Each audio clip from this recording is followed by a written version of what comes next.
News starts now with breaking news. Breaking news, you are looking live at the scene still unfolding this morning at Marjorie Stoneman Douglas High School in Parkland after another mass shooting. Another horrific day, a detestable day. I'm absolutely sick to my stomach. This morning, parents coming to grips with the fact that their child never coming home. Good morning, everyone. I'm Suzanne Boyd. Today is February 15th. And I'm Eric Roby. We will get to weather and traffic in just a few minutes. In the meanwhile, at the bottom of your screen, you will be seeing the weather report. Traffic is all clear at this point. Well, right now, authorities are questioning the 19-year-old suspect that police say he used a semi-automatic rifle to kill at least 17 people at his former high school in Parkland. This morning, 5 people are still in critical condition. We have live team coverage of this deadly school shooting. We start with breaking news anchor Terry Hornstein on the first victim identified overnight. Terry. Suzanne and Eric, this just coming down on Twitter, a tribute to a football coach and security guard. This is Aaron Feast, who you're looking at right here. And new within the last few minutes, we're hearing about the hero he was. What my son's football coach thought. I think the football coach jumped in front of somebody and got killed, and the guy's a nice guy. Just devastating to hear this. The Broward Sheriff's Office has yet to officially release the identities of the 17 dead or the 16 who were taken to the hospital. Eric? Now, the athletic director, Chris Hickson, is also among those shot. That is according to our partners at the Sun Sentinel. No details on Hickson's condition this morning has been released, but we'll keep you updated. Yeah, 12 of the 17 who died have been identified, leaving relatives and friends in heartbreaking anticipation, waiting to hear about their loved ones. This is 18-year-old Meadow Pollock. She is not answering her phone. Meadow's father said, quote, "No one knows where she is. We're all sick over this and just praying." 17-year-old senior Nick Dorrit is also missing. Family and friends are trying to circulate his picture around social media. He is a talented swimmer who just 1 week ago made his college plans official, signing on National Signing Day to swim collegiately at the University of Indianapolis. Our team coverage continues now with CBS 12's Kara Duffy. Now, she's live near the high school in Parkland. Kara, what are you seeing?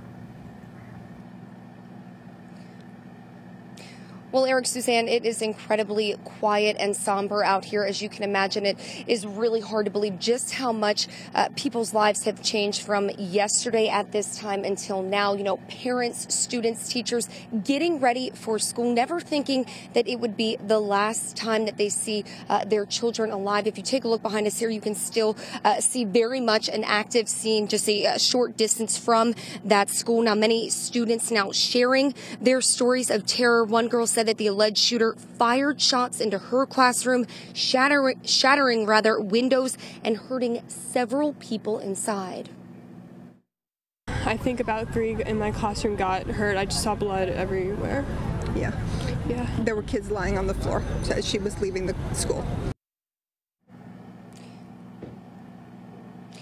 If you take a look at this video, this was shot just a short while ago, where you can see investigators as they continued to swarm the scene, working well into the night. This only reinforcing, again, that we can expect another very busy day out here. We're going to continue to stay on scene, and we are told that authorities are expecting to give another update within the next few hours.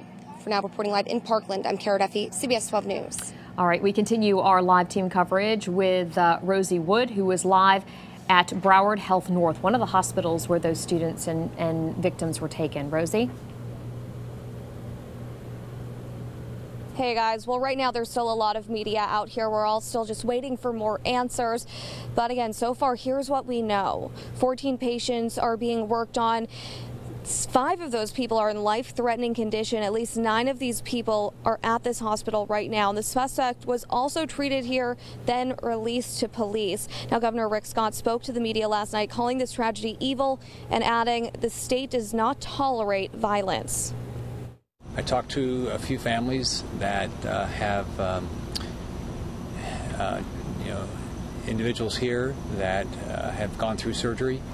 And of course, they're very concerned about their loved ones. They know they're getting good care. And what I told them is just, make sure they knew how to reach out to me. Whatever I could do to be helpful to them, I would. Now, again, we will be here all morning long looking for more answers. Just a very somber atmosphere out here this morning. So stay with us on air as well as online. For now, Rosie Woods, CBS 12 News this morning. And this morning, police say this is the monster behind this horror. A former student who had been expelled from that school last year after getting into a fight with his ex-girlfriend's current boyfriend.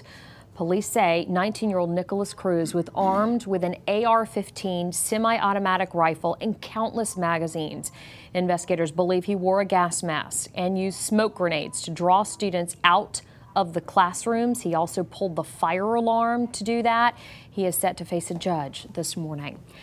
On his Instagram page, Cruz posted pictures of a shotgun. In another, he is shown brandishing a pistol and long knives. In fact, the Broward County Sheriff says they are dissecting his social media accounts right now. And this morning, authorities are trying to learn more about who exactly Nicholas Cruz really is. CBS 12's Thomas Forrester continues our live team coverage in Pompano Beach. Thomas? Yeah, good morning, Eric and Suzanne. Right now, we're here along Loxahatchee Road, which is about 3 miles away from the high school. This is where the suspect, Nicholas Cruz, lived with a family. Take a look.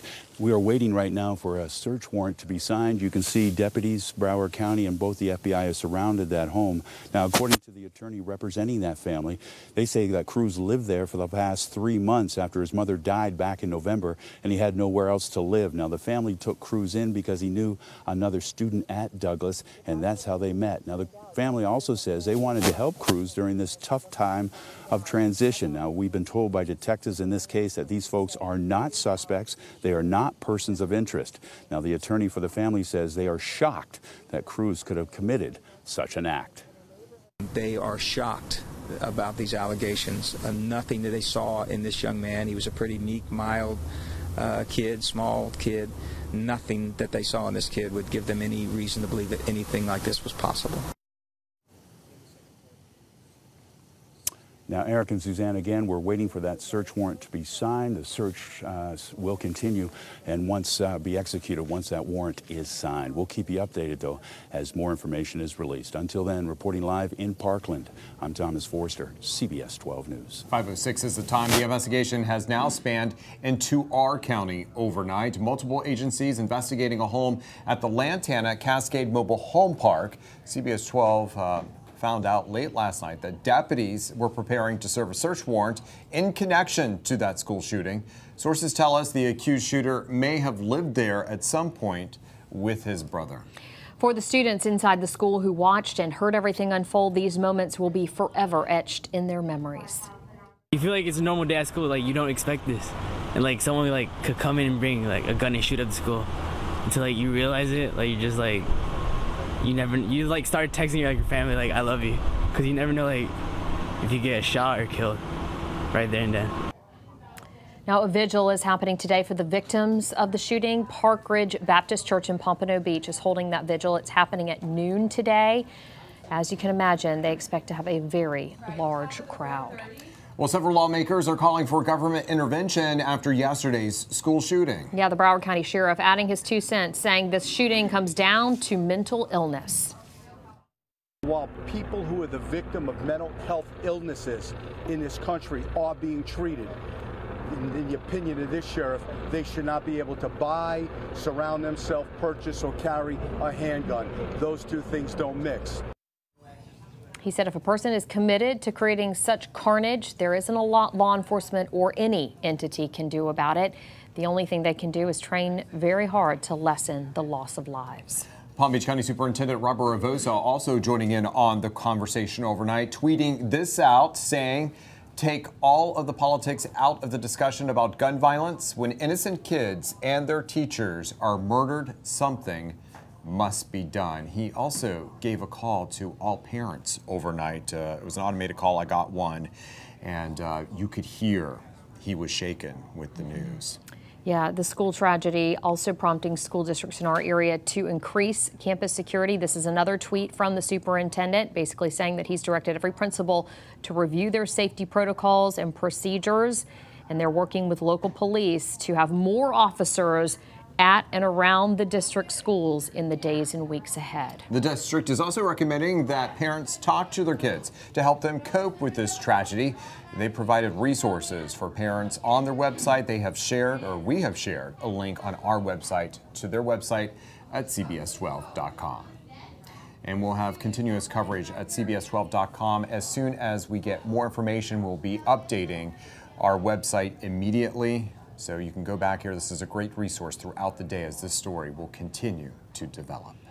All right, coming up on 5:09, let's get to weather and traffic together every 10 minutes. And Chris, this is the one bright spot today, is the weather. Yeah, we do have some fog, though, we have to go through this morning. You will see gray areas right here, Indian River County, St. Lucie County, Okeechobee County, and West Lake. Dense fog advisories until 9 a.m. Use your low beams in those fog areas, and particularly Treasure Coast here. That fog's going to settle in here for the next couple of hours. It's very cool this morning in spots. The wind is nearly calm, so we don't have that warm breeze off the water. That's why it's 66 in West Palm, Delray, 66, Wellington, Royal Palm, Loxahatchee, Acreage, 65. Kind of cool, and there's Fort Pierce at 65 and Vero at 66. So nice cool 60s and light winds that helps that fog form. So through about 8, 9 a.m. we'll have that fog around. Then by 10 a.m. partly cloudy, and at the lunch hour it'll be close to 80 degrees, and through the afternoon some low 80s. So a very nice day. Just remember that fog, very dense, and it's always the less traveled roads, those rural roads out west, the low communities, those air's not moving around too much, that fog settles in, so watch it there. All right, tracking weekend weather in a minute. There is one change coming our way.